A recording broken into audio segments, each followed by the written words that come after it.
Hello everyone, welcome back my channel. The Love Boat star Jill Whelan credits mom for never being arrested in Hollywood.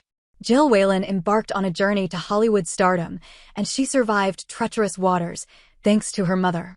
The actress, who played Vicky Steubing on the hit sitcom The Love Boat, told Fox News Digital that she credited her mother, Carol Garrett, with helping her navigate fame as a child star. "My mom was incredible," said the 58-year-old. "She never forgot that she was a parent first before she was a momager. And I attribute pretty much the fact that I haven't been arrested to my mom. I'm still afraid of her at her 84 years, Whelan chuckled. She still wields a big stick. But I think in terms of any child in the industry, a lot of the parental responsibility is the reason why they are, or they are not able to navigate a somewhat normal life." Whelan knew exactly how to thank the matriarch. As a celebrations ambassador for Princess Cruises, Whelan has taken her family on cruise vacations around the world, People magazine reported. According to the outlet, she and her stepfather also spent quality time together on board a Princess cruise over New Year's 2024 before his death. Looking back, Whelan admitted that she had found fame at a time when social media didn't exist.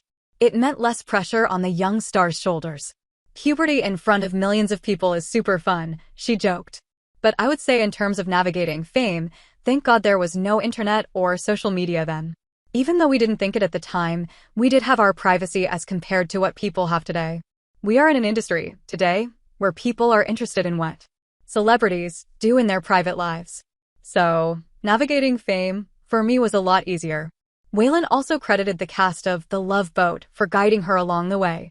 The sitcom, which aired from 1977 to 1987, told the romantic and often comical tales of the passengers and crew of the Pacific Princess.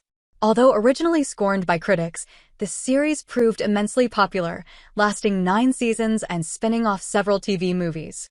"My greatest joy is being able to talk about the relationship that we all had together," Whelan reflected. "And part of that was the way they educated me." Gavin MacLeod and Bernie Koppel had been in the industry for a really long time. And so, by the time Love Boat came around, they were the senior members, and they had a lot of experience. And they set the tone for the rest of us in terms of how we were to behave as actors, and how lucky we were to be working actors. "They never let us forget that," Whelan continued. "I think that was one of the greatest lessons they taught us, besides the classic, show up early, know your lines, and hit your mark.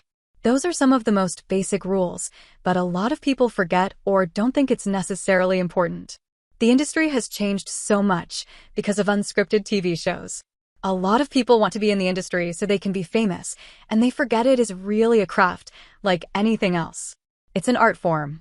And that's the thing that we as actors have to remember more than anything. I think that's the biggest lesson that they taught me."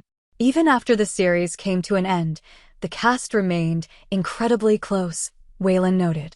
MacLeod, who died in 2021 at age 90, was like a dad to me. "If it hadn't been for The Love Boat, I never would have been anywhere," she said. "They afforded me the opportunity to travel the world and get to learn different cultures and different people. I feel so proud to be able to have such an appreciation for people all over the globe." And Whelan's castmates weren't the only ones to teach her some valuable lessons as she grew up in the public eye. The Love Boat was known for featuring more than 500 celebrities, including numerous legends from Hollywood's golden era, the Los Angeles Times reported. "There were a few guests that surprised me, but not in a way I'm feeling comfortable talking about," she said. "But what I would say is that some of the guests that were the biggest stars, the legends, like Olivia de Havilland, Ginger Rogers, or Ethel Merman, for example, were the ones that I thought would be untouchable, but were probably some of the most humble, most generous. And that, I think, was the biggest surprise. It seemed like the bigger of a legend that they were, Andy Warhol, for example, the more approachable and nicer they were." Whelan said the cast has reunited many times over the years, and that won't change anytime soon. "Imagine getting together with all of your high school friends," she said. "You've had so many shared experiences that nobody else can understand, but that core group of you, it's pretty much like that with us. We have our inside jokes, we have our private jokes, we know each other's likes, what each of us doesn't like, what we're comfortable with.